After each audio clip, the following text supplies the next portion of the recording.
And as the night around the wreck of the Titanic grew colder, darker, and heavier, a mysterious silence wrapped itself around the endless ocean, a silence so deep, so suffocating, that even the stars above seemed afraid to shine. In that frozen stillness, Rose felt the weight of everything she had lost pressing down on her chest like an invisible hand. Every rise and fall of the waves reminded her of Jack, the boy who had walked into her life like a spark of fire and left like a hero written in tragedy. The ocean wind whispered through her hair as if carrying Jack's unfinished words, the words he could never speak, the dreams he could never live, the promises he had sealed with his final breath. And Rose, half broken, half breathing, clung to those memories with trembling fingers, because they were all she had left of him. In every shadow she saw Jack's outline, in every whisper of the sea she heard his voice, and in every heartbeat she carried the echo of the moment he told her to live, not for herself, but for both of them.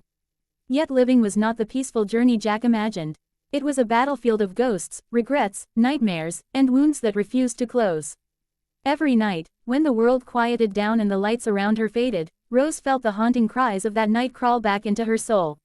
She heard the desperate shouts of people clinging to life, the thunderous groan of the Titanic splitting in half, the icy water swallowing thousands of dreams in seconds, the sky filling with hopeless screams that slowly turned into silence. She would wake up drenched in fear, gasping for air as if still trapped in the freezing water. She would press her hands to her heart, trying to silence the chaos inside her. Sometimes she heard Jack's laughter, soft and warm like summer sunlight. Other times she heard him calling her name from a place she could not reach. And between these whispers, she fought her own heart, torn between living without him and holding on to a love that now survived only in the fragile corners of memory. Yet every step forward felt like honoring his sacrifice, and every breath she took felt like keeping his last promise alive.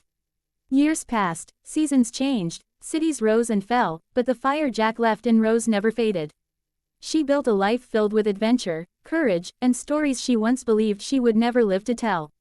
She traveled through landscapes Jack had dreamed of, she touched the world with a heart shaped by tragedy and love, she learned to laugh again, not because the pain disappeared, but because Jack's spirit pushed her to embrace every new sunrise. But buried deep beneath her strength, there existed a quiet, sacred place, a place untouched by time, where Jack still lived, young, smiling, and forever waiting. And one day, when Rose stood again at the edge of the vast ocean, the same merciless water that had robbed her of everything yet given her a path forward, she felt the world grow silent once more. With tears in her eyes and a heart full of both pain and gratitude, she whispered into the wind, "Jack, I kept my promise. I lived, for you." And as the tide touched her feet, gentle and soft as a memory returning home, it carried her words across the sea, toward the echo of a love that never drowned, toward the boy who changed her life on a ship whose tragedy still echoes in every heartbeat, Titanic.